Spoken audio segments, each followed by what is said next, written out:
When I was talking to Fernando about this a few months ago, he said one of the hurdles that he had in casting this film is that in the movie, as in the book, none of the characters have names. Yeah. You are the doctor's wife. There's a character woman with the dark glasses and things like that. And he talked to a lot of actors who said, I can't play a character with no name, with no backstory. I need to know all these things. Obviously, that didn't concern you. No, I don't care. I mean, one of the things that I said to people too is that you realize in life you can walk into a situation and maybe not know someone's name. That doesn't mean you're not going to have a conversation with them. That doesn't mean that you're not going to have a judgment about who they are or are not based on what they say. A lot of how we determine who the other person is in our lives is through their behavior. So in a sense, I found like it was almost more true to life that you don't know. You don't know everyone's history or backstory when you talk to them. They simply present you with themselves. And names are completely arbitrary. They're just a collection of sounds to identify someone. You know, so that didn't bother me. And I also, Gael said this as well. You know, I don't really think a lot about where somebody is from. I sort of start where they start. I start in the story. And the rest of the stuff kind of, like, you know, like we're saying, the look of my character, I didn't think why, really. It was just sort of a sensation. It sort of builds towards something. Once you were then on set, how did the fact that nobody had a name impact the shooting? Was there a lot of, hey, you, and over here? And, I mean, is that kind of what went on because you couldn't refer to people by their names? Well, because most of the characters were blind, you realize they can't gesture or call to one another. I mean, they had to like, physically touch someone to identify themselves. Or it was the sound of somebody's voice. Like, I love it when Gael says, hey lady, it's you, because he finally recognizes her voice. You know, so there's that kind of thing. The only time I found it awkward was when the characters had to identify themselves. They would identify themselves by their profession. But I thought that was kind of interesting too, because once again, that's as arbitrary to say, you know, financial analyst, plumber, taxi driver, whatever. That's as arbitrary as a name in a sense too.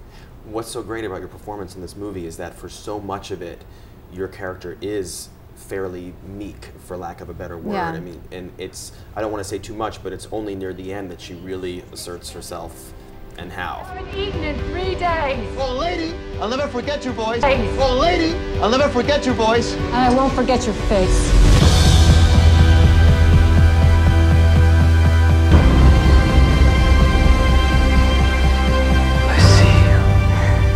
This time I actually see you.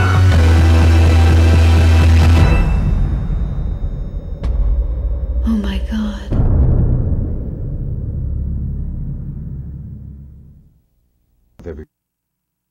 When was the last time you took one of these? No, I'm not losing this. Everything is now finally significant. The world is a beautiful and radiant place. I'm not trading that for this. If it's real, the pill won't kill it. I have blood on my hands. You are the senior litigating partner of one of the largest, most respected law firms in the world. You are a legend. I'm an accomplice! You are a manic depressive. I am Shiva, the god of death.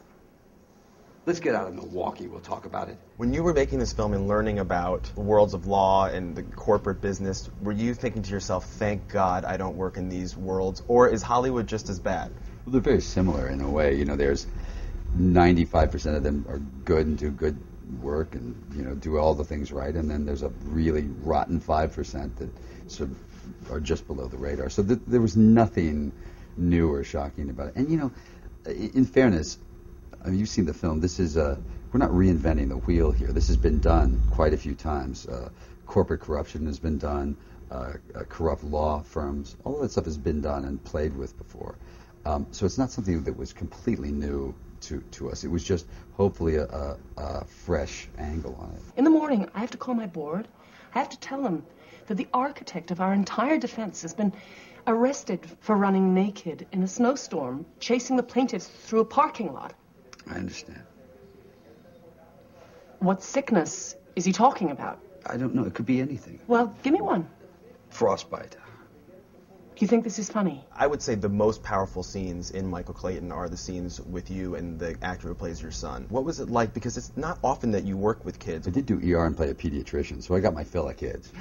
A kid a day. You know, kid actors, you want to kill them all. No, but you know, you needed a place. It sort of show you an interesting thing. On ER, I could do the most, you know, I was a drunk and I was a womanizer and I could do the worst things in the world.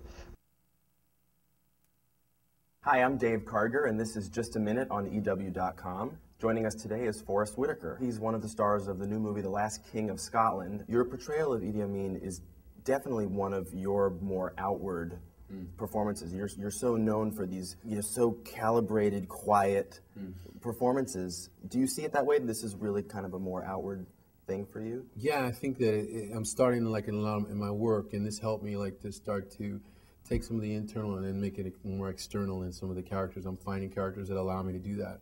And some of the other work, like Ghost Dog, is like meditating all the time. He's like deeply inside. He never speaks. You know what I mean? Yeah. Whereas this character sort of takes the air in the room in a way. This is mine. This is my.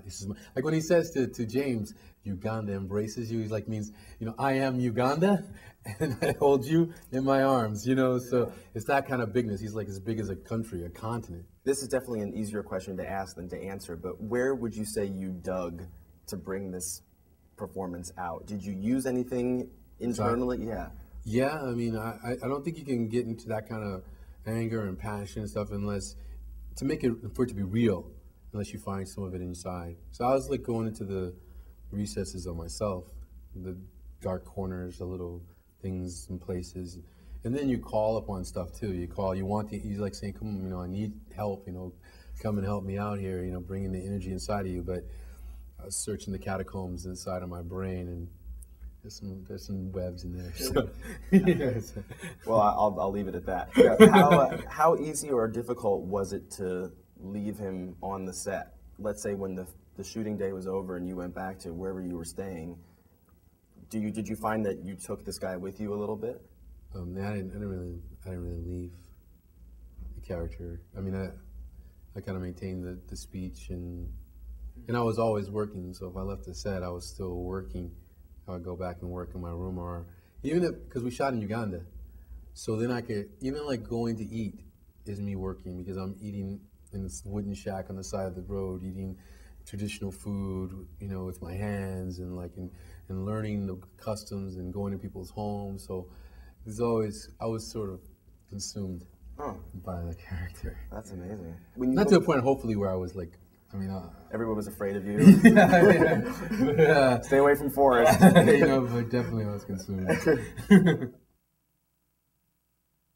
If you look at the 4 films I just mentioned, Hotel Rwanda, Catch a Fire, Last King of Scotland, Constant Gardener, none of those films were actually directed by a black filmmaker. Do you think that's a good thing or a bad thing, or it just kind of is what it is?